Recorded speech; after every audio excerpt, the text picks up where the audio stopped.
பத்ரிலே கலந்து கொண்ட ஒரே காரணத்திற்காக அவர் என்ன பாவம் செய்தாலும் அல்லாஹ் தஆலா மன்னித்து விடுகின்றான் என்று சொன்னால், என்ன பாவம் ஒரு மனிதன் செய்வார், அந்த பத்ர் யுத்தத்திலே கலந்து கொண்டால் அவருடைய முன் பாவங்களும் பின் பாவங்களும் மன்னிக்கப்படுகிறது என்று சொன்னால், அந்த பத்ர் யுத்தத்துடைய வரலாறு என்ன? எத்தனையோ யுத்தங்கள் இஸ்லாமிய வரலாற்றில் நிகழ்ந்திருக்கின்றது. ஆனால் பத்ருக்கு இணையான ஒரு மகா யுத்தம் இஸ்லாமிய வரலாற்றில், ஏன் உலக சரித்திரத்தில் கூட இதற்கு நிகரான ஒரு சமர் இல்லை என்பதுதான். பத்ரிலே கலந்து கொண்டவர்கள் அவர்களுக்கு சுவனத்தின் உயர்ந்த சுவனமான ஜன்னத்துல் ஃபிர்தௌஸ் உறுதியாகிவிட்டது என்பது உனக்கு தெரியாதா என்று சொல்லி காட்டு.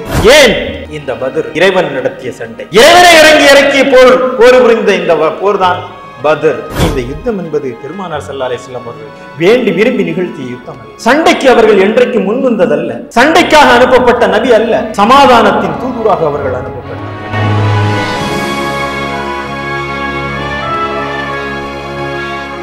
أعوذ بالله من الشيطان الرجيم بسم الله الرحمن الرحيم قال الله تعالى في القرآن العظيم وفي القرآن المجيد يا أيها الذين آمنوا ادخلوا في السلم كافة ولا تتبعوا خطوات الشيطان إنه لكم عدو مبين. الحمد لله. எல்லா நிலையிலும் எல்லா புகழும் ஏக வல்லவனாகிய அல்லாஹ் ஒருவனுக்கு உரித்தாகட்டுமாக.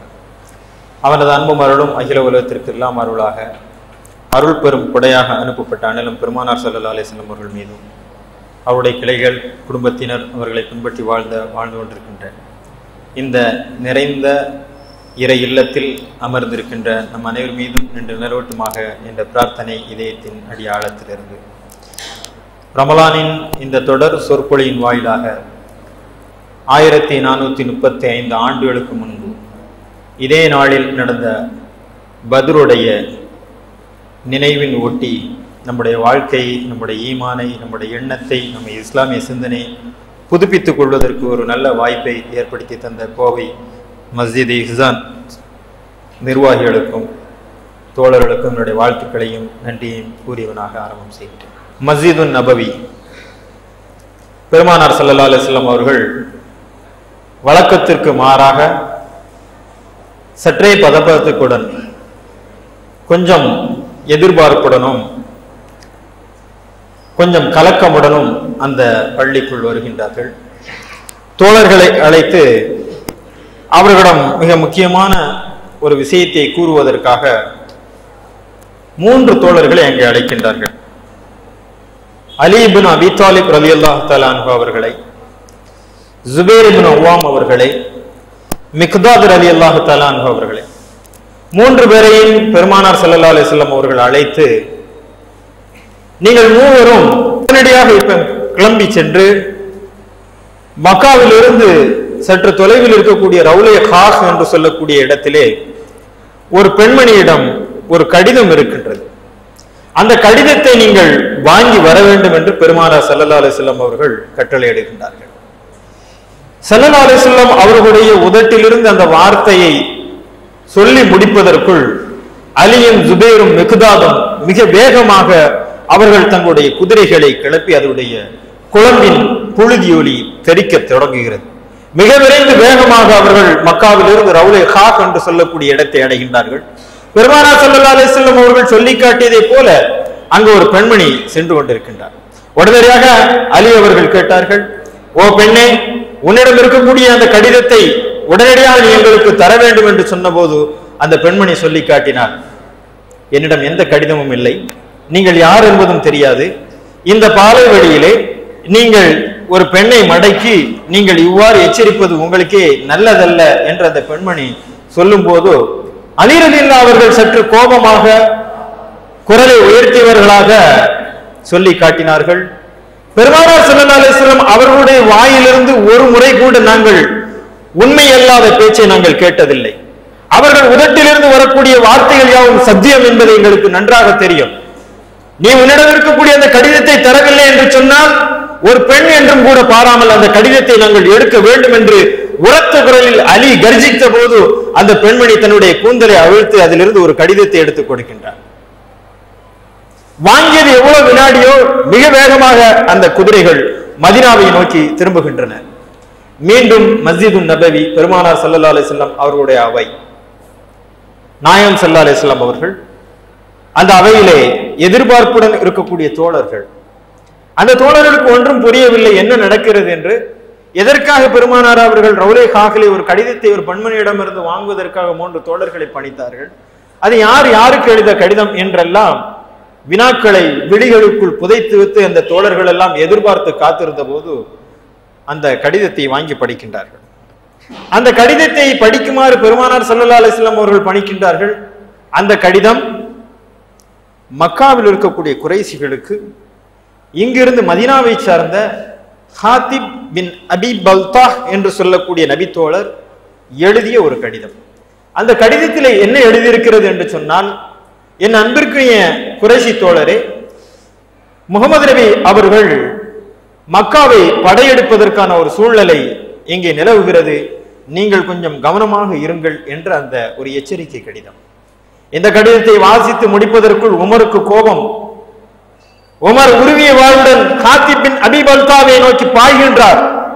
பெருமானாரை எங்களுக்கு கட்டளையிடுங்கள், ஒரு சஹாபியாக நபி தோழராக நம்முடைய அவையிலே வலம் வந்து கொண்டிருக்கக்கூடிய இந்த ஹாத்திப் இங்க இருக்கக்கூடிய இந்த ராணுவ ரகசியத்தை மக்காவில் இருக்கக்கூடிய குறைஷிகளுக்கு காட்டி கொடுப்பதற்காக ஒரு மிக பெரும் ராஜ துரோகத்தை செய்தார் என்று சொன்னால், இந்த ஹாத்திப்புக்கு இந்த உமருடைய வாளினால் தான் மரணம் வேண்டும் என்று சொல்லி வாளை உரிய உமர் கர்ஜிக்கும் போது பெருமானார் ஸல்லல்லாஹு அலைஹி வஸல்லம் அவர்கள் சொன்னார்கள், உமரே, ஹாத்திப் செய்த தவறு வரலாற்றில் மன்னிக்க முடியாத ஒரு தவறு.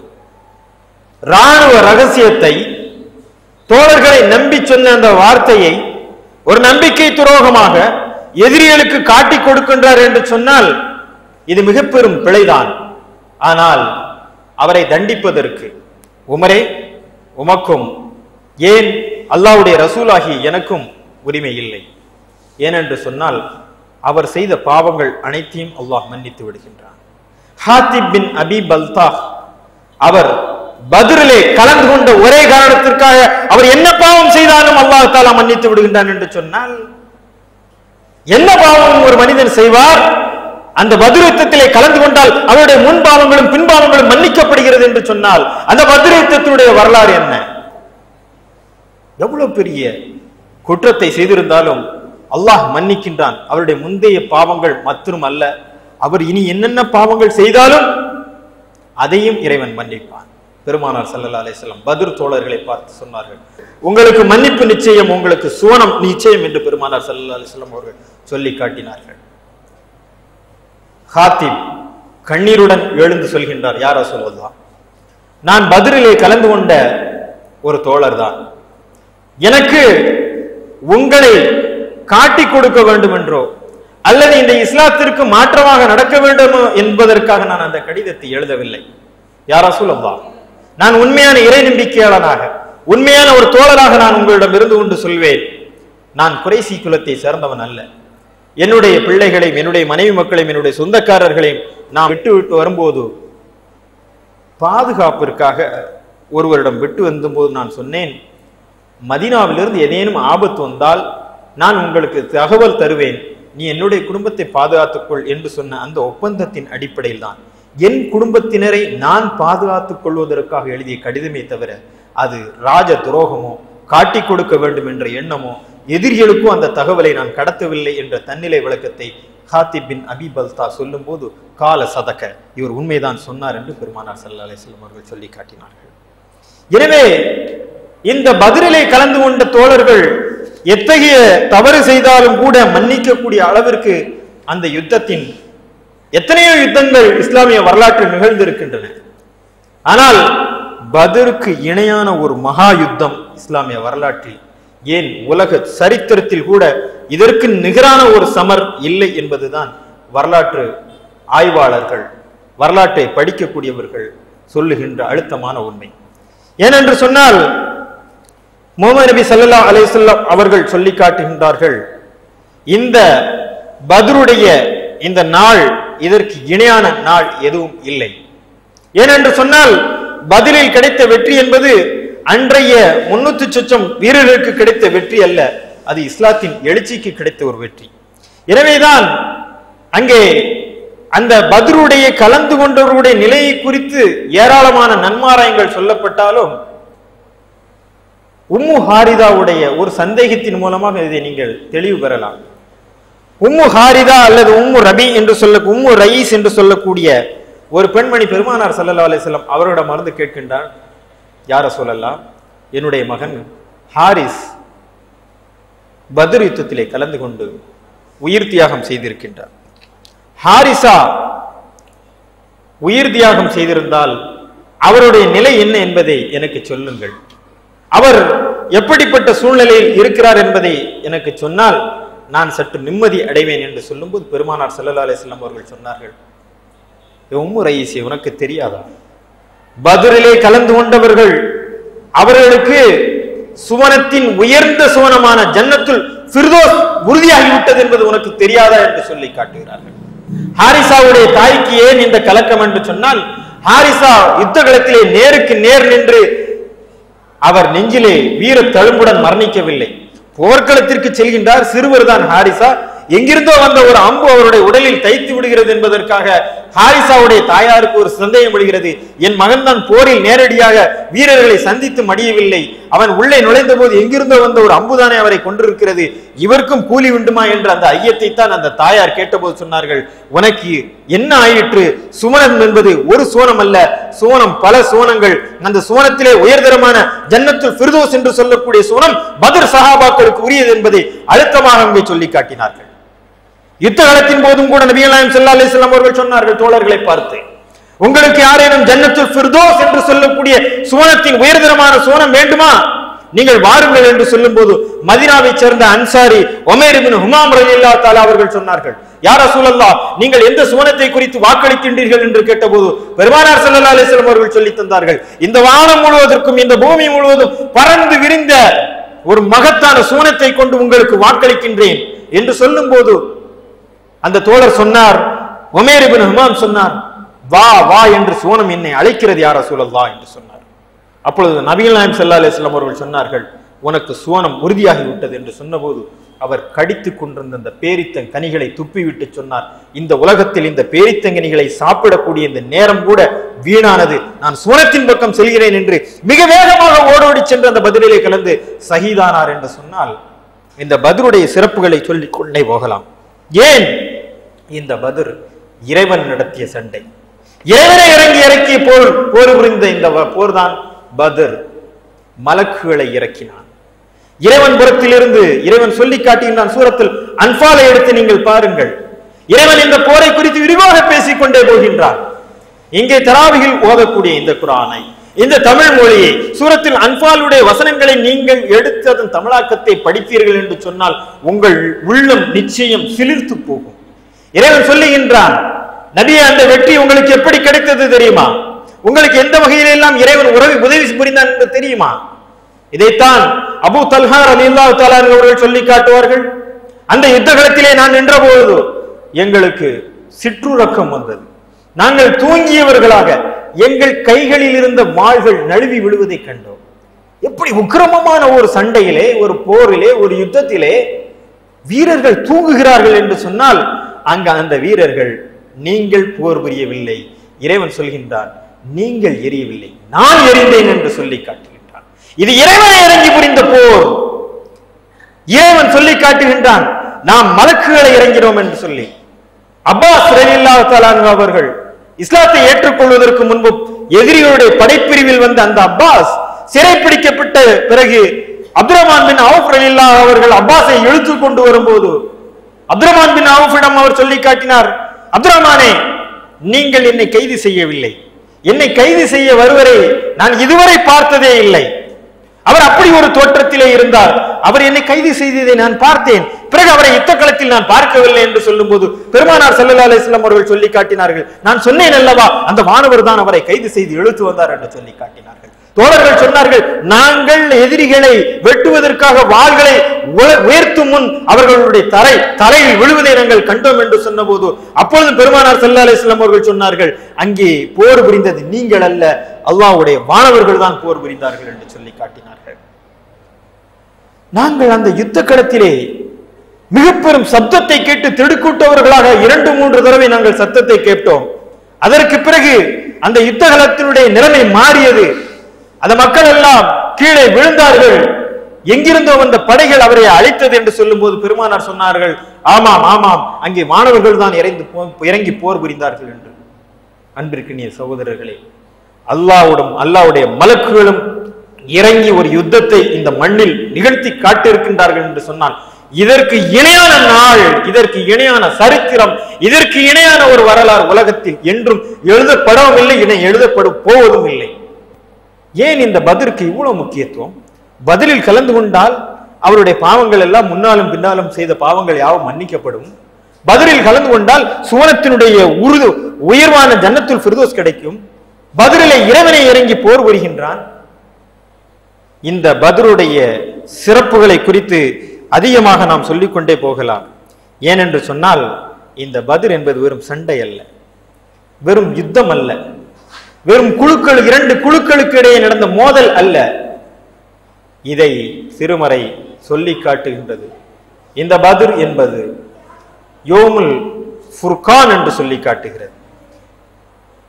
கிதாபுல் ஃபுர்கான் என்று திருமறை தன்னை பற்றி சொல்லி காட்டுகின்றது. இந்த கிதாப், இந்த குர்ஆன் சத்தியத்தையும் அசத்தியத்தையும் பிரித்து காட்ட வந்த ஒரு வேதம் என்று திருமறை தன்னை பற்றி சொல்லி காட்டுகிறது. சத்தியத்தையும் அசத்தியத்தையும் பிரித்து காட்ட வந்த ஒரு உரைகள் தான் திருமறை என்று சொல்லி காட்டக்கூடிய போல, சத்தியத்தையும் அசத்தியத்தையும் பிரித்து காட்டக்கூடிய நாள் யோமுல் ஃபுர்கான் என்று சொல்லி காட்டப்பட்டது. ஏன் என்று சொன்னால், பெருமானார் ஸல்லல்லாஹு அலைஹி வஸல்லம் அவர்கள் அந்த யுத்த களத்தில் சொன்ன அந்த பதில் தான். அந்த யுத்த களத்தில் மற்றும் முஸ்லிம்களுக்கு வெற்றி கிடைக்கவில்லை என்று சொன்னால், இஸ்லாத்திற்கு அங்கே எழுச்சி கிடைக்கவில்லை என்று சொன்னால், அந்த சமரிலே அவர்கள் மீண்டு எழவில்லை என்று சொன்னால், இஸ்லாத்தின் பெயரை சொல்வதற்கும், அல்லாஹ்வுடைய பெயரை சொல்வதற்கும், அல்லாஹ்வுடைய ரசூலை பெயரை சொல்வதற்கும் இந்த உலகத்தில் ஆள் இல்லாமலே போவார்கள் என்ற அச்சத்தை தான் பெருமானார் ஸல்லல்லாஹு அலைஹி வஸல்லம் அவர்கள் அந்த பத்ர் நாளிலே கேட்டார்கள். நாளை காலை பத்ர் நடக்க இருக்கின்றது. மிக எளிய படையை அவர்கள் கொண்டு வந்திருக்கின்றார்கள். அந்த எளிய படையுடன் அவர்கள் பிரார்த்தனை செய்யும் போது அலி ரலியல்லாஹு தஆலா அன்ஹு அவர்கள் சொல்லுவார்கள், நபிகள் நாயகம் ஸல்லல்லாஹு அலைஹி வஸல்லம் அவர்கள் அந்த இரவு முழுவதும் அவர்கள் ஒரு மரத்தின் அடியில் இருந்து பிரார்த்தனை செய்து கொண்டிருந்ததை நாங்கள் பார்த்தோம் என்று அபூபக்கர் சித்திக் ரலியல்லாஹு தஆலா அன்ஹு அவர்கள் சொல்லுவார்கள். பெருமானார் ஸல்லல்லாஹு அலைஹி வஸல்லம் அவர்கள் அழுது இறைவனிடம் மன்றாடி கேட்டார்கள், இறைவா, நீ எங்களுக்கு கொடுத்த அந்த வாக்குறுதியை நிறைவேற்று, இந்த மார்க்கத்தை நீ மேலோங்க செய் இறைவா. இந்த பத்ரிலே எங்களுக்கு வெற்றி கிடைக்கவில்லை என்று சொன்னால், இந்த பத்ரிலே நாங்கள் வெல்லவில்லை என்று சொன்னால், யா அல்லாஹ், உன்னுடைய பெயரை சொல்வதற்கு இந்த மண்ணிலே ஆளை இல்லாமல் போய்விடும் என்று சொல்லி தன்னுடைய இரண்டு கரங்களையும் பெருமானார் ஸல்லல்லாஹு அலைஹி வஸல்லம் அவர்கள் உயர்த்தி அழுத போது அதை தாங்க மாட்டாமல் அபூபக்கர் அழுது விட்டே சொன்னார்கள். அந்த தோள் புஜத்திலிருந்து நழுவி விடக்கூடிய அந்த துண்டை எடுத்து தன்னுடைய அன்பு தலைவருக்கு போர்த்தியவர்களாக சொன்னார்கள், யா ரசூலல்லாஹ், இனிமேல் நீங்கள் அழாதீர்கள், நான் தாங்க மாட்டேன் யா ரசூலல்லாஹ். நீங்கள் அழுது விட்டீர்கள், நீங்கள் அதிகமாக அழுது விட்டீர்கள் யா ரசூலல்லாஹ், நிச்சயமாக அல்லாஹ் உங்களின் மூலமாக வெற்றியை எழுதி காட்டுவான் என்று அந்த தோழர் ரசூல் ஸல்லல்லாஹு அலைஹி வஸல்லம் அவர்களுக்கு உறுதியை இங்கே வழங்குகின்ற அந்த நாள். ஏனென்று சொன்னால், இது சாதாரண ஒரு வரலாறு அல்ல சகோதரர்களே. இந்த வெற்றியை பார்த்தால் எப்படிப்பட்ட பெருமானார் அங்கே வாழ்ந்து இருக்கின்றார்கள் என்று சொன்னால், அன்பின் உருவமாக இந்த உலகத்திற்கு அடையாளப்படுத்தப்பட்ட அண்ணலின் பெருமானார் ஸல்லல்லாஹு அலைஹி வஸல்லம் அவர்கள் கடுகடுப்பான தன்னுடைய முகத்தை வைக்க தெரியாத ஒரு அன்பான தலைவர், அன்பு நபி என்று சொல்லி உலக மக்களுக்கெல்லாம் அடையாளப்படுத்தப்பட்ட ஒரு அன்பின் உருவமாக திகழ்ந்தவர். நபியே, வண்ணஞ்சேராம் கடுகடுப்பராக நீ இருந்தால் இந்த மக்கள் எல்லாம் உண்மை விட்டு ஓடி இருப்பார்கள் என்று சொல்லி எந்த வதனத்திலே புன்னகையை தவிர கோபம் எழவில்லையோ அந்த பெருமானார் வாழுகிறார்கள் என்று சொன்னால், பெருமானார் யுத்தத்தை விரும்பியவர்கள் அல்ல. அந்த யுத்த நாளிலே அவர்கள் அழுத காரணம், அவர்களுடைய உள்ளம் துடித்த துடிப்பு எதிரிகளை வெட்டி வீழ்த்த வேண்டும் என்பதற்கான ஆக்ரோஷமான அவர்கள் நிலை அல்ல. ஒருமுறை ஒரு வீட்டு வேலைக்கார பெண்மணியை அழைக்கின்றார்கள். அழைத்து ஒரு வேலையை சொல்கின்றார்கள். அந்த வேலையை செய்வதற்கு அந்த வீட்டு வேலைக்கார பெண்மணி மறந்து விடுகிறார். சின்ன சிறுமி அன்னை ஆயிஷா சித்திகா ரலியல்லாஹு தஆலா அன்ஹா அவர்கள் அந்த சிறுமியுடைய காதை பிடித்து, பெருமானார் உன்னிடம் வேலை ஏவினார்களே, நீ இன்னும் இந்த வேலையை செய்யாமல் இருக்கின்றாய் என்று இழுத்து வரும்போது பெருமானார் ஸல்லல்லாஹு அலைஹி வஸல்லம் அவர்கள் சொன்னார்கள், நான் பல முறை அழைத்தும் நீ வராமல் இருக்கின்றாயே, உன்னை தண்டிப்பதற்கு என்னுடைய மனம் நாடினால் நான் இந்த மிஸ்வாக்கு குச்சியை வைத்து உன்னை அடித்திருப்பேன். நாளை அல்லாஹ்விடம் முன்னால் எனக்கு கேள்வி கணக்கு இல்லை என்று சொன்னார். பாருங்கள், தன்னுடைய உச்சபட்ச கோபத்தில் கூட ஒரு மிஸ்வாக்கு குச்சியை வைத்து ஒரு குழந்தையை அடிப்பதற்கு கூட மனமில்லாத அந்த ரசூலுல்லாஹ் வாளை ஏர்ந்து போர் புரிந்திருக்கின்றார்கள் என்று சொன்னால் இஸ்லாத்தினுடைய எழுச்சி எங்கே எழுதப்பட்ட நாள் சகோதரர்களே. என்றெல்லாம் நாமெல்லாம் மோமீன்களாக இறை நம்பிக்கையாளர்களாக இன்றும் நாம் வாழ்ந்து கொண்டிருக்கின்றோம் என்று சொன்னால் அந்த சிந்திய ரத்தம், அன்று ஏங்கிய நடந்த யுத்தம், அதனால்தான் அவர்கள் பெருமானார் ஸல்லல்லாஹு அலைஹி வஸல்லம் அவர்கள் 8 ஆண்டுகளுக்கு மேலாக 80 யுத்தங்களை நடத்தி காட்டியிருக்கின்றார்கள். அந்த 80 யுத்தத்திலும் அவர்கள் 250க்கும் குறைவானவர்கள் தான் இறந்திருக்கின்றார்கள். அதில் கைது செய்யப்பட்டவர்கள் 6564 நபர்கள். அதில் 215 நபர்கள் இஸ்லாத்தை ஏற்றுக்கொள்கின்றார்கள். 6347 பேர் விடுதலை செய்யப்படுகிறார்கள். தண்டனை என்று வழங்கப்பட்டு அங்கே அவர்களுக்கு தண்டனை வழங்கப்பட்டு மரண தண்டனை கொடுக்கப்பட்டவர்கள் வெறும் 2 பேர் தான் வரலாற்றிலே நாம் படிக்க முடிகிறது. எனவே இந்த யுத்தம் என்பது பெருமானார் ஸல்லல்லாஹு அலைஹி வஸல்லம் அவர்கள் வேண்டி விரும்பி நிகழ்த்திய யுத்தம் அல்ல. சண்டைக்கு அவர்கள் என்றைக்கு முன்வந்ததல்ல. சண்டைக்காக அனுப்பப்பட்ட நபி அல்ல, சமாதானத்தின் தூதுராக அவர்கள் அனுப்பப்பட்டார்கள். இஸ்லாம் என்பது அன்பின் மார்க்கம், கருணையின் மார்க்கம். இறைவன் தன்னை குறித்து சொல்லும் போது அளவில்லா கருணையாளன், இணையில்லா கிருபையாளன் என்று தன்னை குறித்து அடையாளப்படுத்தக்கூடிய அந்த ரப்புல் ஆலமீன் இந்த இடத்தில் இந்த போரை வலியுறுத்தி இருக்கின்றான், போரை விரும்பி இருக்கின்றான். அவர்கள் அழிக்கப்பட வேண்டியவர்கள் என்று சொல்லி காட்டினான், அவர்களை அழித்தொழித்தார். காரணம் அவர்கள் இறைவனுக்கு எதிராக நடத்திய கிளர்ச்சி. பத்ருடைய நுண் அரசியலை நீங்கள் விளங்கிக் கொள்ள வேண்டும் என்று சொன்னால் இஸ்லாத்துடைய வரலாறை நீங்கள் படிக்க வேண்டும். கொள்கையை கொள்கையால் எதிர்கொள்ள வேண்டும்.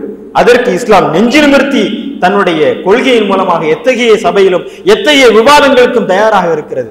ஆனால் கொள்கையை எதிர்கொள்ள தெரியாத கோழைகள் இன்றும் கூட இஸ்லாத்தை அழித்தொழிப்பதற்காக இஸ்லாமியர்களுக்கு தொந்தரவு தருவதும் அவர்களை அழித்தொழிக்க நினைக்கின்றார்கள் என்று சொன்னால் அதற்கு இஸ்லாம் ஒரு காலமும் இடம் கொடுக்காது. நீங்கள் கொள்கை ரீதியாக மோதப் போகின்றீர்களா, உங்களுக்கு விடை கிடைக்கும் இந்த மார்க்கத்திலே. எந்த அளவு பெருமானார் ஸல்லல்லாஹு அலைஹி வஸல்லம் அவர்கள் அந்த யுத்த பொழுதிலே கலங்கினார்கள் என்று சொன்னால், எதிர்த்து வரக்கூடியவர்கள் நீங்க கொஞ்சம் கற்பனை செய்து பாருங்கள். யுத்த களத்திலே பெருமானார் ஸல்லல்லாஹு அலைஹி வஸல்லம் அவர்கள் மக்காவிலிருந்து மதீனாவிற்கு வந்திருக்கின்றார்கள். மதீனாவிலே அந்த யுத்தம் நடக்கின்றது. எதிர்த்து வரக்கூடியவர்கள் நீங்கள் என்னதான் நிராகரிப்பாளர்கள், காபிர்கள், குறைசிகள் எப்படி வகைப்படுத்தி கொண்டாலும் அவர்களெல்லாம் யார் என்று சொன்னால் ஒன்றாக விளையாடியவர்கள், ஒன்றாக உறங்கியவர்கள், திண்ணையில் அமர்ந்து கேலி பேசியவர்கள், மனம் விட்டு தோளோடு உறவாடியவர்கள், கடை வீதிகளில் ஒன்றாக நடமாடியவர்கள்.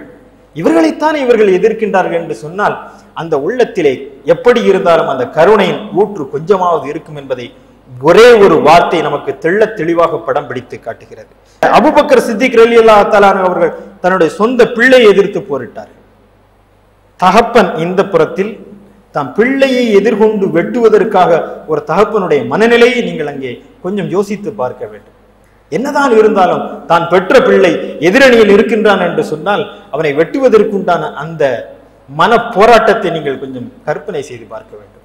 பெருமானார் ஸல்லல்லாஹு அலைஹி வஸல்லம் அவர்களுடைய அருமை சிறிய தந்தை அப்பாஸ் அந்த அணியிலே இருக்கின்றார். அப்பாஸை கைது செய்து வரும்போது உமர் ரலியல்லாஹு அவர்கள் சொல்கின்றார்கள், அப்பாஸை நீங்கள் இஸ்லாத்தை ஏற்றுக்கொள்ளுங்கள்.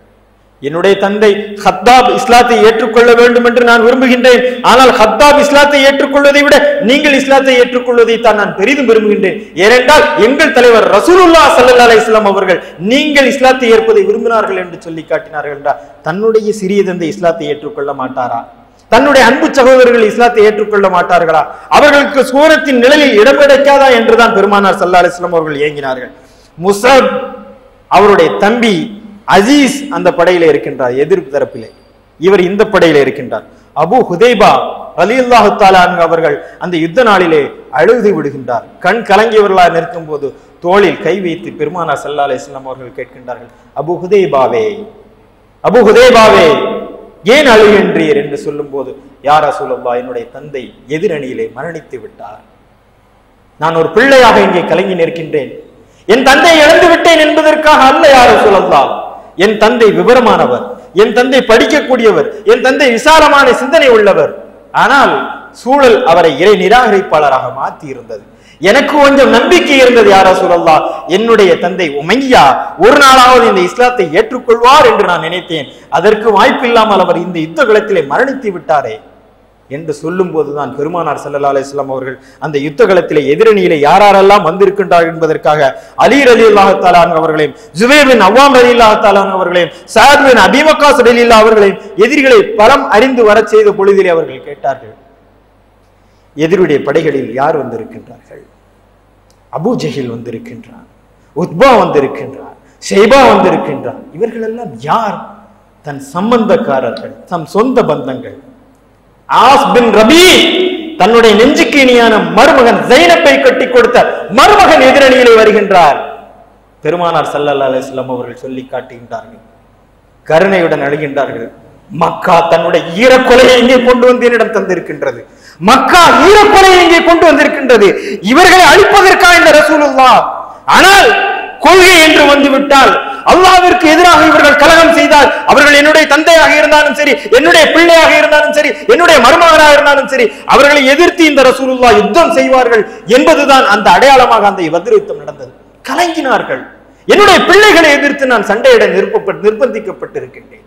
என்னுடைய சொந்தக்காரர்களுக்கு எதிராக நான் களமிறங்க பணிக்கப்பட்டிருக்கின்றேன். இவர்களுக்கு இந்த நேர்வழியுடைய விசாலம் கிடைத்து விடாதா? இதைத்தான் திருமறை சொல்லி காட்டுகிறது. இவர்கள் பின்னை கவலைப்பட்டு உண்மையிலேயே மாய்த்துக் கொள்வீர் போலும். எனவே அன்பிற்கினிய சகோதரர்களே, இந்த இஸ்லாத்தின் யுத்தம் என்பது, இந்த இஸ்லாத்தினுடைய சண்டை என்பது ஏதோ வேண்டி விரும்பி இது யுத்த களத்தில் நிகழ்ந்தது அல்ல. இவர்கள் மீது திணிக்கப்பட்ட போர், இறைவன் இதை விரும்பிய போர். எனவே நபிகள் நாயகம் ஸல்லல்லாஹு அலைஹி வஸல்லம் அவர்கள் இந்த யுத்தத்தை கொண்டுவதற்காக அந்த காலத்தை, அந்த வரலாற்றை நீங்கள் படிக்க வேண்டும். லா இலாஹ இல்லல்லாஹ் என்று சொன்ன அந்த ஒரு வார்த்தைக்காக எந்த முகமதை அல் அமீன் அஸ் சாதிக் என்று சொன்னார்களோ அந்த முகமது ரசூலுல்லாவை ஊரை விட்டே விரட்டி அடித்தார்கள். எந்த முகமதிடம் அடைக்கலம் கொடுத்தால் நன்றாக இருக்குமோ என்று சொன்னார்களோ, எந்த முகமதுடைய வாயிலிருந்து பொய்யே வராது என்று சொன்னார்களோ, எந்த முகமதை தன்னுடைய கண்ணியத்திற்குடைய அடையாளமாக பார்த்தார்களோ அந்த முகமது ரசூலுல்லாவை அவர்கள் சொல்லொண்ணாத கொடுமைக்கு உள்ளாக்கினார்கள். மிரட்டி பார்த்தார்கள், ஏசி பேசினார்கள், பின்னால் சென்று அவருடைய கொள்கைகளை விமர்சித்தார்கள். ஆசை வார்த்தை கூட்டுவதற்காக அபூ தாலிபிடம் சென்று உங்களுடைய பிள்ளையை கண்டித்து வையுங்கள், அவர் இந்த கொள்கையிலிருந்து விலகிவிட வேண்டும் என்று சொன்னார்கள். ஒரு கட்டம் வந்தது, தன்னுடைய மண்ணில் வளர்ந்த அந்த அருமை பிள்ளையை ஊரை விட்டு விரட்டி அடிப்பதற்காக அபூ தாலிப் பள்ளத்தாக்கில் 3 ஆண்டு காலம் அவர்கள் விரட்டி துரத்தினார்கள். அபுசீனியாவிற்கு அவர்கள் ஓடி ஒளிந்து தஞ்சம் புகுந்த அந்த இஸ்லாமிய சகோதரர்களை, தோழர்களை பின்னால் சென்று அங்கும் அவர்கள் நிம்மதியாக வாழ விடாமல் செய்தார்கள். இஸ்லாத்தை ஏற்றுக்கொண்ட ஒரே காரணத்திற்காக உடலை 2 கூறாக பிரித்தார்கள், மண்ணிலே புதைத்து அவர்களை அடித்தார்கள், சித்திரவதை செய்தார்கள், நெஞ்சில் பாறாங்கல்லை தூக்கி வைத்தார்கள். இந்த மார்க்கம் கடுமையான சோதனைகளுக்கு உள்ளாக்கப்பட்டது. பெருமானார் ஸல்லல்லாஹு அலைஹி வஸல்லம் அவர்கள் இந்த மக்கத்து மண்ணில் தன் பிறந்த சொந்த மண்ணை விட்டு விரட்டி அடிக்கப்பட்டார்கள். அந்த நாள் அவர்கள் எப்பொழுது பையத்துல் அகபத் சானியிலே பெருமானார் ஸல்லல்லாஹு அலைஹி வஸல்லம் அவருடைய கரம் பிடித்து இந்த சத்தியத்தை ஏற்றுக்கொண்டார்களோ அந்த நாளில் எழுதப்பட்ட யுத்தம் இது. எனவே அவர்கள் பெருமானார் ஸல்லல்லாஹு அலைஹி வஸல்லம் அவர்களுக்கு மிக முக்கியமான கட்டமாக இருந்தது. ஒன்று, தங்களை நம்பி வந்த, தன்னை ஏற்றுக்கொண்டு, தன்னை ரசூலாக ஏற்றுக்கொண்டு நம்பி வந்தவர்கள் யார் என்று சொன்னால், தன்னுடைய சொந்த தகப்பனை விட்டு, தன்னுடைய பிள்ளைகளை விட்டு, தன்னுடைய வியாபாரத்தை விட்டு, அத்தனையும் திறந்து விட்டு இந்த ரசூலுல்லாஹ் வேண்டும் என்று சொல்லி என்னை நம்பி வந்தார்களே, இந்த உலகமே வேண்டாம் என்று சொல்லி என்னுடன் வந்தால் அவர்கள் உயிருக்கு எந்த விதமான உத்தரவாதமும் இல்லை, அவர்கள் கொடுமையான சித்திரவதையை கண்ணால் கண்டார்கள். இந்த ரசூலுல்லாவை ஏற்றுக்கொண்டால் அடியும் உதயம் தான் கிடைக்கும் என்ற போதும் என்னை ரசூலாக ஏற்றுக்கொண்டார்களே, இந்த மக்களை பாதுகாத்து அவர்களுக்கு பயிற்சி கொடுக்க வேண்டிய ஒரு முக்கியமான கட்டத்தில் அந்த தலைவர் நிறுத்தப்படுகிறார். இது ஒரு புறம். மதீனாவில் முனாஃபிக்கள் என்று சொல்லக்கூடிய நயவஞ்சர்கள், யார் நல்லவர் யார் கெட்டவர் என்று தெரியவில்லை. நயவஞ்சர்கள் எப்படிப்பட்டவர்கள், உண்மையாளர்கள் யார் என்பதை பிரித்தெறிய முடியாத ஒரு குழப்பமான காலகட்டம். அது ஒரு சவாலான பணி. ஒரு புறம் தன்னை நம்பி வந்தவர்கள், இன்னொரு புறம் முனாஃபிக் என்று சொல்லக்கூடிய நயவஞ்சர்கள், இன்னொரு புறம் எதிரிகள் காத்து கொண்டிருக்கின்றார்கள் இந்த முகமதை அழிக்க வேண்டும் என்று. இப்படிப்பட்ட ஒரு கட்டத்தில் தான் இந்த யுத்தம் வந்து வருகிறது. இது வருவான ஒரு அரசியலுக்கான ஒரு சூழ்நிலை. இந்த சூழ்நிலையில் தான் எதிரிப் என்று சொல்லக்கூடிய அந்த மதீனா நகர், இந்த மதீனா நகரிலே பெருமானார் ஸல்லல்லாஹு அலைஹி வஸல்லம் அவர்கள் தஞ்சம் அடைகிறார்கள் என்ற அந்த கேள்வி கேட்டதும் மக்கத்து குறைசிகளால் தாங்க முடியவில்லை. இந்த முகமதை எப்படியாவது அழித்து விடலாம், அவர் கொண்டு வந்த கொள்கையை நாம் ஒழித்து விடலாம் என்று நினைத்தால் இவர் மதீனாவில் சென்று தஞ்சம் அடைகிறார். அங்கிருந்து அவர் வளர்ச்சி பெற்று விட்டால் இங்கே நமக்கெல்லாம் ஆபத்து. முகமது ஒரு காலமும் வளர்ந்து விடக்கூடாது, அவரை அழித்தொழிக்க வேண்டும் என்பதற்கு ஒவ்வொரு வினாடியும் காத்து கொண்டிருக்கின்றார்கள் மக்கத்து குறைசிகள். பெருமானார் ஸல்லல்லாஹு அலைஹி வஸல்லம் அவர்களுடைய வரலாற்றை நீங்கள் பாருங்கள். அவர்கள் ஒரு ரசூலுல்லாவாக, அல்லாஹ்வுடைய தூதராக மாத்திரம் இல்லை, ஒரு அரசியல் நிபுணராக இருந்தார்கள், ஒரு ஆன்மீக தலைவராக மாத்திரமல்ல, ஒரு போர் தளபதியாகவும் இருந்தார்கள். அவருடைய வாழ்க்கையை நீங்கள் எந்த கோணத்தில் அலசி ஆராய்ந்தாலும் அதில் மிகப்பெரிய விடை கிடைக்கும். அதுதான் ரசூலுல்லாஹ். ரசூல் ஸல்லல்லாஹு அலைஹி வஸல்லம் அவர்கள் மதீனாவில் கால் வைத்த அந்த பொழுதிலே அவர்கள் இஸ்லாமிய கேந்திரத்திற்கான ஒரு சூழலை அங்கே உருவாக்குகின்றார்கள்.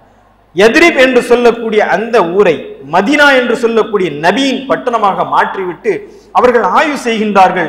இந்த யத்ரிபை இஸ்லாமிய அரசை கட்டமைப்பதற்காக இங்கு என்னென்ன சூழல்கள் எல்லாம் வர வேண்டும் என்று சொன்னால் சுற்றி இருக்கக்கூடிய அந்த வாணிப கூட்டங்களை எல்லாம் அவர்கள் பார்க்கின்றார்கள். எப்படி இந்த பாதை இந்த கடற்கரை ஓரங்களிலிருந்து எப்படி பிரிகிறது என்று பார்க்கின்றார்கள்.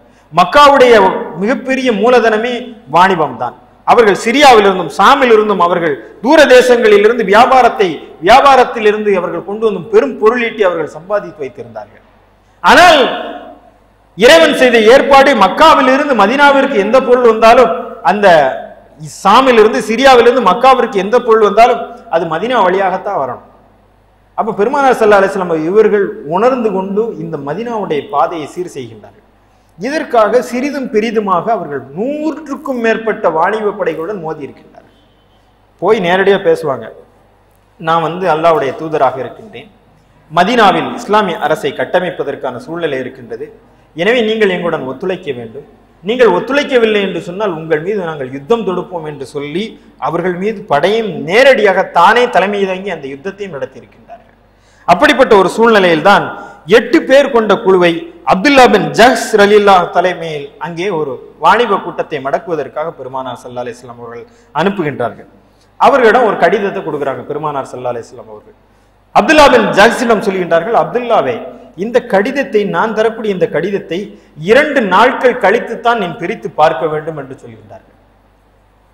அப்துல்லா பின் ஜஹ்ஷ் அவருடைய அந்த குழுவிலே ஸஅத் பின் அபீ வக்காஸ் இருக்கின்றார்கள், உத்பா பின் கஸ்வான் ரலியல்லாஹு தஆலா அவர்கள் இருக்கின்றார்கள். இது போன்ற 8 தோழர்கள் அந்த வாணிப கூட்டத்தை பிடிக்க செல்லும் போது அந்த கடிதத்தை 2 நாள் கழித்து பிரித்து பார்க்கின்றார்கள். அவர்கள் சொல்கின்றார்கள், மக்காவிற்கு அருகில் இருக்கக்கூடிய நக்லா என்று சொல்லக்கூடிய அந்த பகுதியிலே இருக்கக்கூடிய வாணிப கூட்டத்தை நீங்கள் பிடிக்க வேண்டும் என்று அவர்களுக்கு உத்தரவிடப்பட்டது. இந்த சூழ்நிலையில் ஸஅத் பின் அபீ வக்காஸுடைய உத்பா பின் கஸ்வானுடைய ஒட்டகங்கள் தொலைந்து விடுகிறது. அது ஒரு ரஜப் மாதம். அப்துல்லா பின் ஜஹ்ஷ் ரலியல்லாஹு அவர்கள் இந்த 2 பேரை விட்டுவிட்டு 6 பேர் மட்டும் அந்த வாணிப கூட்டத்தை பிடிக்கும் போது அவர்கள் அம்ர் இப்னு ஹல்ரமி என்று சொல்லக்கூடிய ஒருவரை கொலை செய்து விடுகிறார்கள். ஆனால் அது கொலை செய்யக்கூடிய மாதம் அல்ல, ரஜப் மாதம் கொலை செய்வதற்கு தடுக்கப்பட்ட புனித மாதங்களில் ஒன்று அரபுகளுடைய வழக்கத்தில். ஆனால் இந்த வாணிபத்தை கூட்டத்தை மடக்க போன அப்துல்லா பின் ஜஹ்ஷ் அங்கே அம்ர் இப்னு ஹல்ரமி என்பவனை கொலை செய்து விடுகின்றார்கள். ஹஜம் பின் கைசானையும் உஸ்மான் பின் அப்துல்லாவையும் கைதிகளாக பிடித்து மதீனாவிற்கு இழுத்து வருகின்றார்கள். இதை பார்த்ததும் பெருமானார் ஸல்லல்லாஹு அலைஹி வஸல்லம் அவர்களுக்கு கடுமையான கோபம் வருகிறது. அப்துல்லாவே, நான் உன்னிடம் இவர்களை கொலை செய்யுமாறு சொல்லவில்லை, எதற்காக நீ அங்கே அந்த ஹல்ரமியை நீ கொன்றாய்? இது போர் தடை செய்யப்பட்ட மாதம் அல்லவா? இந்த சூழ்நிலை ஆக நான் சொன்ன அந்த வரலாற்றுடைய நிகழ்வுகளை பாருங்கள். மக்காவிலிருந்து முகமது அவர்கள் இந்த மண்ணை புறக்கணித்து விட்டு எல்லா துன்பங்களையும் தாங்கிவிட்டு யத்ரிபுக்கு சென்று அங்கே தனி ஒரு இஸ்லாமிய அரசை அமைப்பதற்காக அவர்கள் சூழ்நிலையை உருவாக்கி கொண்டிருக்கின்றார்கள். இந்த சூழ்நிலையில் போர் தடை செய்யப்பட்ட மாதத்திலே ஒரு வாணிப கூட்டத்திலே ஒருவரை கொலை செய்து விடுகின்றார்கள். இந்த சாக்கு போதும் மக்கா நகரம் கொந்தளித்து எழுகிறது. பெருமானார் ஸல்லல்லாஹு அலைஹி வஸல்லம் அவர்கள் செய்வது தெரியாமல் இருக்கும்போது தான் அல்லாஹ் தஆலா ஒரு வசனத்தை இறக்குகின்றார். நபியே, போர் செய்வது தடை செய்யப்பட்ட மாதம் தான், போர் செய்வது தடை செய்யப்பட்டதுதான். ஆனால் போர் செய்வது பெரும் குற்றம் இந்த நாட்களில். ஆனால் அல்லாஹ்வின் பாதையை விட்டு தடுப்பதும், அவனை நிராகரிப்பதும், புனித ஹரத்திற்குள் செல்ல விடாமல் தடுப்பதும், அங்குள்ளவர்களை வெளியேற்றுவதும் அதைவிட பெரிய குற்றம் என்று இறைவன் வசனத்தை இறக்கிய பிறகுதான் பெருமானார் ஸல்லல்லாஹு அலைஹி வஸல்லம் அவர்கள் அந்த அப்துல்லா பின் ஜஹ்ஷுடைய அந்த பணியை அங்கீகரிக்கின்றார்கள். உடனடியாக அவர்கள் சொல்கின்றார்கள், நீங்கள் பிடித்து வைத்திருந்த ஸஅத் பின் அபீ வக்காஸையும் உத்பான் பின் கஸ்ஸாவையும் நீங்கள் விடவில்லை என்று சொன்னால் இங்கே இருக்கக்கூடிய உஸ்மான் ஹஜம் பின் கைசானையும் உஸ்மான் பின் அப்துல்லாவையும் நாங்கள் கொலை செய்து விடுவோம் என்று பெருமானார் ஸல்லல்லாஹு அலைஹி வஸல்லம் அவர்கள் சொன்னார்கள். அவர்கள் அங்கிருந்து 2 பேரை இங்கே விடுகிறார்கள், இங்கே விடுதலை செய்கின்றார்கள். இப்பொழுது உசைரா என்று சொல்லக்கூடிய இடத்திலே பெருமானார் ஸல்லல்லாஹு அலைஹி வஸல்லம் அவர்கள் வழக்கமாக வாணிப கூட்டத்தை பிடிக்கக்கூடிய அந்த சூழ்நிலையில் அந்த உசைராவில் போய் அந்த வாணிப கூட்டத்தை மடக்கி பிடித்து விட்டு அங்கே 2 பிரதிநிதிகளை நியமிக்கின்றார்கள். தல்ஹா பின் உபைதுல்லாஹையும் ஸைத் பின் ஸைதையும் அங்கே வைத்து விட்டு நீங்க 2 பேர் இங்கே இருங்க, இப்பொழுது உங்களுக்கு முக்கியமான ஒரு பணி இருக்கின்றது. இவ்வளவு தூரம் நாம் சரி செய்து கொண்டே வந்து விட்டோம், இந்த வாணிப கூட்டத்தை இந்த பாதையை சரி செய்து கொண்டே வந்து விட்டோம்.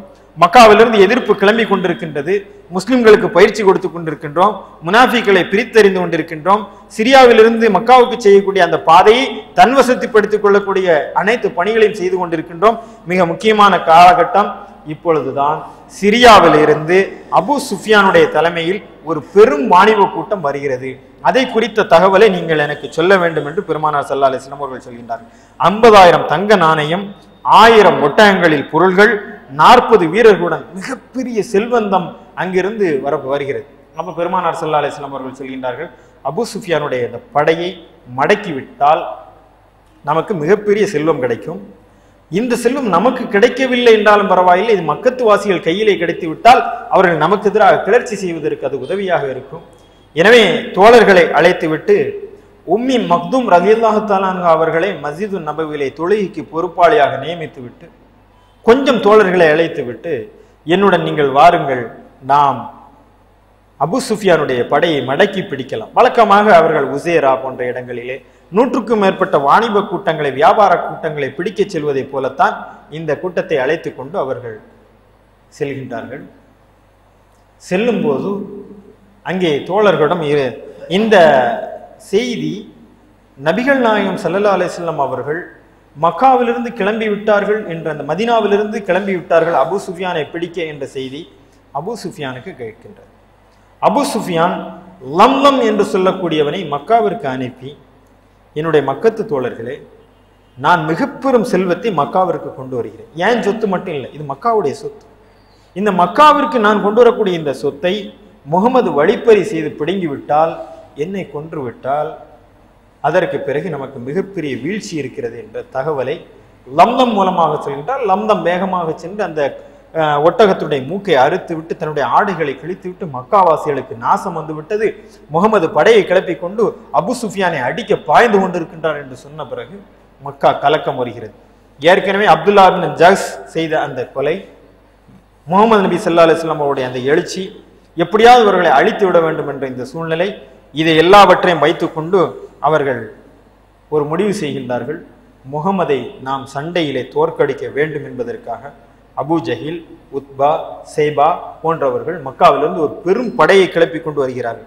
1300 படை வீரர்கள், 100 குதிரைகள், 600 கவச உடைகள், 1000 ஒட்டகங்கள். இப்ப பெருமானார் ஸல்லல்லாஹு அலைஹி வஸல்லம் அவர்களுக்கு தகவல் கிடைக்குது. என்ன கிடைக்குது? ஒரு புறம் அபு சுஃபியானுடைய படை நெருங்கி கொண்டிருக்கின்றது, இன்னொரு புறம் மக்காவிலிருந்து நம்மை அழித்தொழிப்பதற்காக ஒரு படை கிளம்பி விட்டது. இப்ப எங்கே நாம் போவது? இறைவன் திருமறை வசனம் சூரா அன்ஃபாலிலே சொல்லி காட்டுகின்றான், அவர்களில் 2 கூட்டத்தாரில் ஒரு கூட்டத்தார் உம்முடைய கைக்கு கண்டிப்பாக கிடைப்பார்கள் என்று இறைவன் சொல்லி காட்டுகின்றான். அப்ப நபிகள் நாயகம் ஸல்லல்லாஹு அலைஹி வஸல்லம் அவர்கள் தோழர்களை அழைத்து வந்தது சண்டைக்காக அல்ல. எதற்காக அழைத்து வந்தார்கள்? வாணிப கூட்டத்தை மடக்குவதற்காக, பெரிய யுத்தத்தை நாம் சந்திக்க வேண்டும் என்பதற்காக அவர்கள் அழைத்து வரவில்லை. அவர்களுடன் 80 அல்லது 86 முஹாஜிர்களும், அவுஸ் கோத்திரத்தை சேர்ந்த 61 பேரும், கஸ்ரத் கோத்திரத்தை சேர்ந்த 171 பேரும் இருந்தார்கள். அவ்வளவுதான். ரொம்ப 315 என்ற அறிவிப்பில் வருகிறது, 313 என்று வருகிறது, 317 வருகிறது, 319க்கு அதிகமாக இல்லை பல அறிவிப்புகளில் நாம் தெரிந்த வரைக்கும். எனவே 315 பேர், 317 பேரை மட்டும் அழைத்துக் கொண்டு அவர்கள் வந்தபோது அவர்கள் சொல்கின்றார்கள், நாம் இப்பொழுது அவரிடம் இருந்து 2 குதிரை தான், குதிரை வைத்திருந்து அந்த படையிலே எதிரிகளிடம் ஏராளமான குதிரைகள் இருக்கின்றது. ஆனால் பெருமானார் ஸல்லல்லாஹு அலைஹி வஸல்லம் அவருடைய படையிலே ஜுபைர் இப்னு அவ்வாமும் மிக்தாத் இப்னு அஸ்வதுடைய கையில் 2 பேர் குதிரை தான் இருக்கிறது, 70 ஒட்டகங்கள் தான் இருக்கிறது. எந்த அளவு சூழ்நிலை என்று சொன்னால், ஒரு ஒட்டகத்தில் 3 பேர் மாறி மாறி பயணிக்கணும். மர்சத் இப்னு அபு மர்சத் ரலியல்லாஹு, அலி ரலியல்லாஹு, நபி ஸல்லல்லாஹு அலைஹி வஸல்லம் அவர்கள் 3 பேர் மாறி மாறி ஒரு ஒட்டகத்தில் பயணம் செய்யணும். நபிகள் நாயகம் ஸல்லல்லாஹு அலைஹி வஸல்லம் அவர்கள் அல்லாஹ்வுடைய தூதர், நம்முடைய தலைவர், அவர்களை பார்த்து சொன்னார்கள், நீங்க இந்த ஒட்டகத்தில் ஏறி வாருங்கள், நாங்கள் இருவரும் நடந்து வருகிறோம் என்று அலியும் மர்சத்தும் சொல்லும் போது நபிகள் நாயகம் ஸல்லல்லாஹு அலைஹி வஸல்லம் அவர்கள் சொன்னார்கள், என்னை விட நீங்கள் ஒன்றும் பலசாலிகள் அல்ல, என்னை விட நீங்கள் ஒன்றும் பலசாலிகள் அல்ல. உங்களை விட இறைவனிடம் தேவையற்றவனும் அல்ல. நான் எனக்கு தேவை இல்லாமல் அல்ல, இறைவனிடம் நிறைய தேவைகள் இருக்கிறது.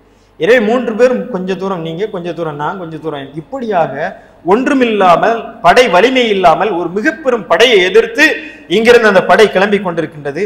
எதிரே பெரும் படை திரும்பி வருகிறது. எங்கே செல்வது? இப்ப தோழர்களை வைத்து ஆலோசனை செய்கின்றார்கள். அன்பு தோழர்களே, நான் உங்களை எல்லாம் அழைத்து வந்தது அபு சுஃபியானுடைய வாணிப கூட்டத்தை மடக்க வேண்டும் என்பதற்காகத்தான் உங்களுடைய இல்லத்திலிருந்து நான் வெளியே கிளப்பி கொண்டு வந்திருந்தேன். ஆனால் மக்காவிலிருந்து ஒரு மிக பெரும் படை நம்மை அழித்தொழிக்க வருகிறது. நாம் ஏதாவது ஒன்றை தேர்ந்தெடுக்க வேண்டும். மக்காவை வருகின்ற படையை எதிர்கொடுத்து போர் புரிவதா, அல்லது வாணிப கூட்டத்தை மடக்கி அவர்களிடமிருந்து அந்த பொருளை நாம் கைப்பற்றுவதா? பல தோழர்களுக்கு என்ன ஆர்வம் இருந்தது என்று சொன்னால், இந்த வாணிப கூட்டத்தை பிடித்து விடலாம், அதுக்காகத்தானே நம்ம வந்தோம், சண்டை போடுறதுக்காக வரலையே. ரெண்டாவது, இந்த பெரும் பொருளாதாரம் நமக்கு கிடைத்தது என்று சொன்னால் அதை வைத்துக்கொண்டு திருப்பி பிற்காலத்தில் ஒரு பெரும் படையை கொண்டு மக்காவை நாம் படையெடுத்து செல்லலாம் என்பது அவங்களுடைய கருத்தாக இருந்தது. நபிகள் நாயகம் ஸல்லல்லாஹு அலைஹி வஸல்லம் அவர்கள் அங்கே முடிவெடுக்கவில்லை. மிக்தாத் இப்னு அம்ர் ரலியல்லாஹு அவர்கள் எழுந்து அங்கே சொல்கின்றார்கள், யா ரசூலல்லாஹ், நீங்கள் அல்லாஹ்வுடைய தூதர், நீங்கள் என்ன முடிவெடுக்கின்றீர்களோ அந்த முடிவுதான் எங்களுடைய முடிவு. எனவே நீங்கள் எங்களிடமெல்லாம் ஆலோசனை கேட்காதீர்கள். உங்களுக்கு என்ன தோன்றுகிறதோ, இறைவன் புறத்திலிருந்து உங்களுக்கு என்ன வருகிறதோ அதை நீங்கள் நடைமுறைப்படுத்தி காட்டுங்கள் என்று அந்த மிக்தாத் இப்னு அம்ர் ரலியல்லாஹு தஆலா அவர்கள் சொல்கின்றார்கள். ஆனாலும் பெருமானார் ஸல்லல்லாஹு அலைஹி வஸல்லம் அவர்கள் முடிவெடுக்கவில்லை, தயங்கி கொண்டிருக்கின்றார்கள். தோழர்கள் மத்தியிலே ஒரு மாதிரியான சூழ்நிலை இருந்து கொண்டிருக்கின்றது. அப்பொழுது நபிகள் நாயகம் ஸல்லல்லாஹு அலைஹி வஸல்லம் அவர்களுடைய கண்கள் யாரையோ தேடுகிறது. அப்படி பார்க்குறாங்க, இங்கே பார்க்குறாங்க. இந்த பதில் அவர்களுக்கு திருப்தி இல்லை, நேரம் ஆகிக்கொண்டிருக்கின்றது.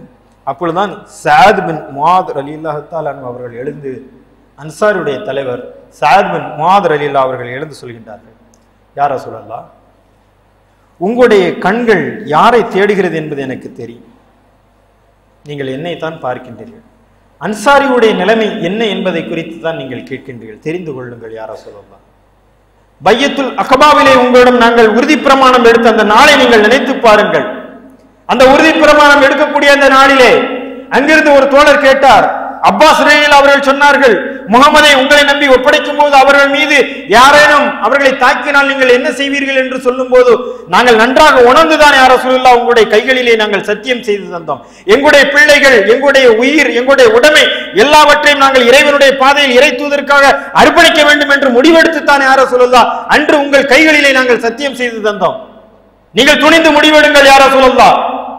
இந்த அன்சாரிகள் நீங்கள் செல்லக்கூடிய பாதையிலே வருவார்கள், நீங்கள் எங்களை அழைத்து செல்லுங்கள், கடலுக்கு நீங்கள் சென்று கடலிலே குதியுங்கள் என்று நீங்கள் கட்டளையிட்டால் யா ரசூலல்லாஹ் மறு பேச்சு என்று அன்சாரிகள் அனைவரும் கடலிலே குதித்து செத்து போவோம் என்று சொல்லி காட்டி வீர உரை நிகழ்த்தினார் சஅத் பின் முஆத். நீங்கள் யா ரசூலல்லாஹ் அல்லாஹ்வுடைய படை, அல்லாஹ்வுடைய எதிரிகளை நீங்கள் அழிக்க வேண்டும் என்று சொன்னால் எங்களுடைய தலைமையில் நாங்கள் படையேந்தி வருகிறோம் என்று சொல்லி போருக்கான அங்க ஒரு உத்வேகத்தை அங்கே கொடுக்கின்றார். போர் தொடங்க இருக்கின்றது. அவர்கள் மக்காவிற்கு செல்கின்றார்கள். மக்காவிலிருந்து வரக்கூடிய படையை எதிர்கொள்கின்றார்கள். அபு சுஃபியானுக்கு தகவல் வருகிறது. அபு சுஃபியான் வருகின்றார். அங்கே வந்து அங்கிருந்து ஒரு தோழரை பார்த்து விட்டு, அது தனி வரலாறு.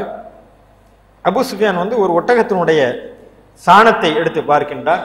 அதில் இருந்த பேரித்தங்கனியை எடுத்து பார்க்கின்றார். இது மதீனத்து பேர்த்தங்கனி. எனவே முகமது அவர்கள் மக்கா படையை எதிர்கொள்ள வருகிறார் என்று சொல்லிவிட்டு உடனடியாக அவர் பாதையை திருப்பி அவர் மக்காவிற்கு வேறொரு பாதையில செல்ல ஆரம்பித்து விட்டார்.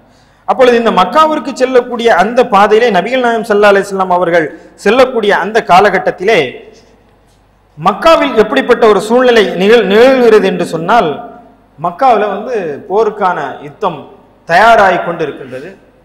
அபூஜஹில் ரொம்பவும் ஆக்ரோஷமாக இந்த யுத்தத்திற்கான வேலைகளை செய்து கொண்டிருக்கின்றார். ஆனால் அங்கே அபூலஹபுக்கு அந்த யுத்தத்திற்கு வர முடியாது என்று சொல்லி அவர் பிணை தொகையை வந்து கொடுக்கின்றார். அங்கே ஹக்கீம் இப்னு ஹிஷாம் என்று சொல்லக்கூடிய ஒருவர் பின்னாடி இஸ்லாத்துக்கு வர்றார். அவர் சொல்றார், உத்பா இப்னு ரபியிடம் போய் சொல்றார், உத்பாவே, அபு சுஃபியான் கொஞ்சம் சேஃபா திரும்பிட்டு இருக்கதா தகவல் வருது. நாம் எதற்காக வீணாக மதீனாவில் சென்று சண்டை போட வேண்டும்? ஏன்னா இந்த படை கொஞ்சம் வாபஸ் வாங்கிட்டா என்ன என்று சொல்லி ஹக்கீம் இப்னு ஹிஷாம் சொல்லும் போது உத்பா இப்னு ரபி சொல்லார், எனக்கும் அதுதான் தோணுது. நாம் இப்ப சண்டை போடுவதில் எந்த பிரயோஜனமும் இல்லை. அதனால் நாம் என்ன செய்வோம்? அபூஜஹில் சொன்னா கேட்க மாட்டான். நீர் வேண்டுமென்றால் அபூஜஹிலிடம் சென்று நீங்க அந்த யுத்தத்தை கொஞ்சம் மறுபரிசீலனை செய்யலாமே என்று சொல்லும்போது உத்பா நேரடியாக அபூஜஹிலிடம் வர்றாரு. அபூஜஹிலே, உண்மைதான் யுத்தத்துக்கு கிளம்பியது, ஆனால் இப்போ அபு சுஃபியான் பாதுகாப்பாக இங்கே வருவதாக தகவல் அனுப்பிவிட்டார். இரண்டாவது, இப்போ போய் நம்முடைய சகோதரனை அடித்துக் கொள்வதனால் என்ன ஒரு மாற்றம் வந்துவிட போகிறது, என கொஞ்சம் பொறுத்து இருப்போம், இப்பொழுது நாம் சண்டைக்கு செல்ல வேண்டாம் என்று சொன்னவுடன் அங்கு கடுமையான கோபம் வருகிறது. அபூஜஹில் சொல்கின்றான், நுரையீரல் பெருத்து விட்டது உத்பாவிற்கு, தொடை நடுங்கியா இருக்கியே என்று சொன்னதும் உத்பாவிற்கு ஒரு மாதிரி அவமானமாகி விடுகிறது. உத்பா உடனே சொல்றாரு, இல்ல, எனக்கு யாருக்கு நுரையீரல் பெருத்து விட்டது என்பதை நாம் பார்க்கலாம், சண்டைக்கு கிளம்புவோம் என்று சொல்கின்றார். ஏற்கனவே கொலை செய்யப்பட்ட ஹதுரமியுடைய சகோதரனை பார்த்து அபூஜஹில் கூப்பிடுறாங்க, பாப்பா உன் சகோதரனை தான் அங்க அப்துல்லா பின் ஜஹஸ் கொலை செய்தாரு, அவருக்கு பழி வாங்க வேண்டாமா, நீ வீதி வீதியா போய் கத்திக்கிட்டே போ, என்னுடைய சகோதரனை கொன்றதுக்கு பழி வாங்க வேண்டும், என்னுடைய சகோதரனை கொன்றதுக்கு பழி வாங்க வேண்டும். மக்காவில் வெறுப்பேத்தி அந்த படையை மீண்டும் கிளப்பி கொண்டு படையில் யாரெல்லாம் பின்வாங்கினார்களோ அவர்களை உசுப்பேத்தி அவர்களை பின்வாங்கியவர்கள் எல்லாம் ஒன்று திரட்டித்தான் இந்த படைக்கு அவர்கள் அழைத்து வருகின்றார்கள். இதே போன்ற ஒரு நாள் ரமலான் 16ஆம் தேதி அவர்கள் கிளம்பி வருகிறார்கள். ரமலான் 17இல் நோன்பு வைத்த நேரத்தில் ஹிஜ்ரி 2ஆம் ஆண்டிலே முதலாக அந்த ஆண்டு நோன்பை கடமையாக்கப்பட்ட அந்த காலப்பொழுதில் தான் இந்த யுத்தம் பத்ரிலே நடக்கின்றது. பத்ரில் நடக்கும்போது நபிகள் நாயகம் ஸல்லல்லாஹு அலைஹி வஸல்லம் அவர்களும் தோழர்களும் வருகின்றார்கள். ஸல்லல்லாஹு அலைஹி வஸல்லம் அவர்களுக்கு தெரியல எதிரிகள் எவ்வளவு பேர் வந்திருக்கின்றார்கள் என்று. அங்கே 2 நபர்களை அனுப்பி அவங்க எவ்வளவு பேர் இருக்கிறார்கள் என்று நீங்கள் பார்த்து வாருங்கள் என்று சொல்லியிருந்தார்கள். இங்கிருந்து போய் அவங்க சொன்னாங்க, எவ்வளவு கணிக்க முடியல, ஆனால் ஒரே ஆரவாரமாக இருக்கிறது, ஒரே பாடலாக இருக்கிறது, ஒரே கும்மாளமாக இருக்கிறது, பெண்களை வைத்து ஆடி பாடி கொண்டிருக்கின்றார்கள் என்று சொல்லும்போது ஒரு நுட்பமான கணக்கை பெருமானார் ஸல்லல்லாஹு அலைஹி வஸல்லம் அவர்கள் சொன்னார்கள். நான் ஒரு கேள்வி அங்குள்ளவரிடம் கேளுங்கள், ஒரு நாளைக்கு எத்தனை ஒட்டகம் அவங்க சாப்பிட்றாங்க, எத்தனை ஒட்டகம் குறைகிறது என்று பாருங்கள் என்று சொன்னாங்க. அப்போ அவங்க சொன்னாங்க 9 அல்லது 10 ஒட்டகம் ஒரு நாளைக்கு குறைகிறது என்று சொல்லும்போது பெருமானார் ஸல்லல்லாஹு அலைஹி வஸல்லம் அவர்கள் சொன்னார்கள், 9 அல்லது 10 ஒட்டகங்களை அறுத்து சாப்பிடுவதற்கு அங்கு ஆள் வந்திருக்கிறது என்று சொன்னால் 1000 பேருக்கு அந்த மேலே இந்த படை இருக்கிறது என்று சொன்னார்கள். திருமறையிலே அல்லாஹ் தஆலா ஒரு வசனத்தை இறக்கின்றான். நபிகள் நாயகம் ஸல்லல்லாஹு அலைஹி வஸல்லம் அவர்களுக்கு கனவின் மூலமாக சூரா அன்ஃபாலிலே சொல்லி காட்டினார், நபியை உமக்கு அவர்களுடைய எண்ணிக்கையை நாம் குறைவாக காட்டினோம், அதிகமாக காட்டினோம், என்ன அவருடைய பலம் என்ன என்பதை உங்களுக்கு நான் அறிவித்து காட்டினேன். அதே போல உங்களுடைய எண்ணிக்கை அவர்களுக்கு குறைவாக காட்டினோம். நபிக்கு அந்த படையை குறைவாக காட்டினா என்னன்னா நம்பிக்கை, கொஞ்சம் படம் தானே ஜெயிச்சிடலாம் என்று அந்த நம்பிக்கையை ஏற்படுத்துவதற்காக கனவிலே அவர்களுடைய எண்ணிக்கை உமக்கு குறைவாக காட்டினோம், அவர்களுக்கும் இந்த படையிலே நீங்க குறைவாகத்தான் இருக்கிறதை காட்டினோம், என்னன்னா ஊதியர்லாம் இவங்கெல்லாம் சின்ன கூட்டம் தானே என்று அவர்கள் மமதையில் ஆழ்ந்திருக்க வேண்டும் என்பதற்காக. எனவே அல்லாஹ் தஆலா சொல்கின்றான், அப்பொழுது அவர்கள் அந்த பத்ர் என்ற இடத்தை அடைந்த பிறகு பத்ரில் உள்ளே நுழைந்த போது பெருமானார் ஸல்லல்லாஹு அலைஹி வஸல்லம் அவர்களுக்கு உயரமான ஒரு இடத்திலே ஒரு கூடாரம் அமைக்க வேண்டும் என்று சொல்கின்றார்கள். அவர்களை பாதுகாப்பதற்கான நடவடிக்கை எடுக்கின்றார்கள். அங்கே தங்குவதற்கான சூழ்நிலை வரும்போது ஹிபா பின் முந்திர் என்று சொல்லக்கூடிய நபி தோழர் சொல்கின்றார், யார சொல்லலாம், நீங்கள் அல்லாஹ்வுடைய தூதர், இந்த இடத்தை நீங்கள் தேர்ந்தெடுத்தீர்களா அல்லது இது அல்லாஹ்வின் மூலமாக உங்களுக்கு தந்த வஹீயின் மூலமாக இந்த இடத்தை தேர்ந்தெடுத்தீர்களா? அப்ப பெருமானார் ஸல்லல்லாஹு அலைஹி வஸல்லம் அவர்கள் சொன்னார்கள், என்ன விஷயம் சொல்லுப்பா, இந்த இடம் சரியில்லை அப்படிங்கிறத நான் கணிக்கின்றேன், இது நீர்நிலை இல்லாத பகுதி, எனவே நாம் இந்த இடத்தை மாற்ற வேண்டும் என்று அல்லாஹ்வுடைய தூதருக்கு ஒரு சாதாரண நபித்தோழர் சொல்லும் போதும் பெருமானார் ஸல்லல்லாஹு அலைஹி வஸல்லம் அவர்கள் ஹிபா பின் முந்திருடைய அந்த ஆலோசனையை ஏற்றுக்கொண்டு அவர்கள் சொன்னார்கள், சரி நீ சொல்லக்கூடிய அந்த ஆலோசனையை நான் ஏற்றுக்கொள்கிறேன், இந்த இடத்திலிருந்து நாம் அந்த இடத்திற்கு மாற்றம் செய்யலாம் என்று சொல்லி அந்த இடத்திற்கு மாற்றம் செய்கின்றார்கள். அல்லாஹ் தஆலா சூரா அன்ஃபாலிலே சொல்லி காட்டியதை போல அங்கே அவர்களுக்கு மழையை இறக்குகின்றார். புழுதி பிடிந்த அந்த காற்றினால், பயணத்தினால், நோன்பினால் சோர்வாக களைப்பாக காணப்பட்ட அந்த சின்னஞ்சிறு கூட்டத்திற்கு மழையின் வாயிலாக நம்பிக்கையும் அமைதியும் அவர்களுக்கு ஏற்படுத்தினார். உங்களுடைய உள்ளங்களில் உள்ள அழுக்குகளை நீக்குவதற்காகவும் உங்களுக்கு அமைதியை தருவதற்காகவும் இறைவன் மழையை அனுப்பினான் என்று சொல்லி காட்டுகின்றார். அந்த மழை பெய்த பிறகு நீர்நிலையெல்லாம் நிரம்புகின்றது. இப்பொழுது போருக்கான அந்த சூழ்நிலை வருகிறது. நபிகள் நாயகம் ஸல்லல்லாஹு அலைஹி வஸல்லம் அவர்கள் அந்த யுத்த களத்திற்கு அவர்கள் அழைத்து வருகின்றார். பத்ருடைய அந்த கைதிகள் எல்லாம் வரிசையாக நிறுத்தப்படும் போது ஒவ்வொருவராக கொண்டு வந்து 4000 திர்ஹம் பிணை கைதிகளாக விடுதலை செய்து கொண்டிருக்கும் போது ஆஸ் பின் ரபியாவுடைய முறை வருகிறது. ஆஸ் பின் ரபியா நபிகள் நாயகம் ஸல்லல்லாஹு அலைஹி வஸல்லம் அவருடைய மூத்த மகள் ஜெய்னபுடைய கணவர். அவருடைய பிணை தொகையா நபிகள் நாயகம் ஸல்லல்லாஹு அலைஹி வஸல்லம் அவரிடம் ஒரு தங்க மாலையை கொண்டு வந்தபோது பெருமானார் ஸல்லல்லாஹு அலைஹி வஸல்லம் காதல் கனிந்த இடம் அந்த யுத்த களம். அவர்கள் வாங்கி விட்டவருடைய முகம் வாடி விடுகிறது. அவர்கள் கண்கள் கலங்குகின்றன. அவருடைய முகம் செந்நிறமாக மாறிக்கொண்டிருப்பதை பார்த்த தோழர்கள் கேட்டார்கள், யா ரசூலல்லாஹ், உங்கள் மருமகனை விடுவிப்பதில் உங்களுக்கு ஏதேனும் கலக்கம் இருக்கிறதா என்று கேட்டபோது, அது அல்ல, என் அன்பிற்கினிய கதீஜா, என் பாசத்திற்கினிய கதீஜா, அந்த அன்பு மனைவியுடைய கழுத்தில் கிடந்த நகை ஒரு பிணை கைதியுடைய அடிப்படையில் தான் என்னுடைய கரங்களில் வந்து சேருமா என்று நான் எண்ணிய போது நான் கலங்குகின்றேன். இந்த ரசூலுல்லாஹ் உங்களிடம் எதுவும் கேட்டதில்லை, எனக்காக நீங்கள் ஒன்று செய்வீர்களா? இது என் அன்பு மனைவியுடைய கதீஜாவே என்ற நகை, இதை நீங்கள் விட்டு தருவீர்களா என்று கேட்டார்கள் என்று சொன்னால், உலகத்தில் அதற்கு இணையான ஒரு காதல், அதற்கு இணையான ஒரு அன்பு, தன் அன்பு மனைவியுடைய கழுத்தில் கிடந்த ஒரு நகை அடகு பணமாக வைக்கக்கூடாது, அது கதீஜாவிற்கு அளிக்கப்பட கொடுமை. ரசூலுல்லாஹ் அல்லாஹ்வுடைய தூதர் ஸல்லல்லாஹு அலைஹி வஸல்லம் அவர்கள் கேட்டார்கள், இந்த நகையை நீங்கள் ஆசிடமே கொடுத்து அதை மீண்டும் மக்காவிற்கு அவரை அனுப்பிவிடுங்கள், அவரிடம் பிணை தொகையை வாங்காமல் நீங்கள் அனுப்பி விடுவீர்களா என்று கேட்டபோது பெருமானார் ஸல்லல்லாஹு அலைஹி வஸல்லம் அவர்கள், அப்பாஸிடம் நாங்கள் பிணை தொகை வாங்காமல் அனுப்பிவிடட்டுமா என்று கேட்டபோது சொன்ன அந்த பெருமானார் ஸல்லல்லாஹு அலைஹி வஸல்லம் அப்பாஸிடம் 2 மடங்கு பிணை தொகையை வாங்கி விட்டு விடுங்கள் என்று சொன்ன அந்த பெருமானார் ஸல்லல்லாஹு அலைஹி வஸல்லம் அவர்கள் கதீஜாவிற்காக அந்த நகையை வீட்டு கொடுத்து அப்படியே ஆசை அனுப்புகின்றார்கள். அந்த இடத்தில் தான் ஆஸ் நொறுங்கி போகின்றார். வெளியே சென்று அழைத்து விட்டு ஆஸ் பின் ரபியாவுடைய தோளில் தட்டிவிட்டு பெருமானார் சொன்னார்கள், ஆசை பிணையத்திலே உனக்கு இல்லை, உன்னிடம் ஒன்று கேட்பேன், என் அன்பு மகள் ஜெய்னபை மட்டும் நீ அனுப்பி வை. ஜெய்னபை வேகமாக சென்று அவர் அனுப்பி வைக்கின்றார். ஆஸ் ஜெய்னப் பத்திரமாக அங்கே திரும்புகின்றார். மீண்டும் ஒருமுறை ஆஸ் பிடிபடுகின்றார். ஆஸ் பின் ரபிய பிடிபட்ட பிறகு பெருமானார் ஸல்லல்லாஹு அலைஹி வஸல்லம் அவர்களுக்கு உபதேசம் செய்கின்றார்கள். இன்னொரு காலத்தில் அது ஒரு நீண்ட நெடிய சம்பவம். ஆஸ் பின் ரபி இஸ்லாத்தை ஏற்றுக்கொண்டு சொன்னார், பெருமானார் ஸல்லல்லாஹு அலைஹி வஸல்லம் அவர்களை போன்ற ஒரு கண்ணியமான மனிதரை யாரும் பார்த்திருக்க முடியாது, அவர்களை போன்ற ஒரு ஆசானை உலகத்தில் யாரும் பார்த்திருக்க முடியாது. அவர் எனக்கு கொடுத்த வாக்குறுதியை நிறைவேற்றினார், நான் அவர்களுக்கு கொடுத்த வாக்குறுதியை நிறைவேற்றினேன் என்று சொல்லி காட்டினார். இன்னும் ஏராளமான சம்பவங்களை இந்த பத்ருடைய வாயிலாக நாம் தெரிந்து கொண்டே போகலாம். இந்த பத்ரு யுத்தம் நடந்து முடிந்த பிறகு இந்த பதிலிலிருந்து கிடைக்கக்கூடிய அந்த கனிமத்து பொருள்கள் விஷயத்தில் மூமின்களுக்கு கட்டளை அடங்குகிறது. அன்பால், அந்த அன்பாலை குறித்து, அந்த கனிமத்து பொருள்களை அவர்கள் குறித்து கேட்கின்றார்கள். அது குறித்து என்னவெல்லாம் பேசப்பட்டது? இந்த மக்கத்து குறைசிகள் அந்த மக்கத்திற்கு திரும்பிய பிறகு அவர்கள் என்னவெல்லாம் நடந்தார்கள்? அங்கே எழுந்த அந்த யுத்தத்திலிருந்து மக்கா வீரர்கள் திரும்புவதற்குள் அஸ்ரப் போன்ற கவிஞர்கள் அங்கே என்னென்ன கட்டுக்கதையெல்லாம் கட்டி மதீனாவை கலங்கடித்தார்கள். அதற்கு என்ன பதிலடி எங்கிருந்து கொடுக்கப்பட்டது? அந்த கஸ்வா ஒட்டகம் மதீனாவை சென்று சேர்ந்த பிறகு அங்கு நடந்த நிகழ்வுகள் என்ன?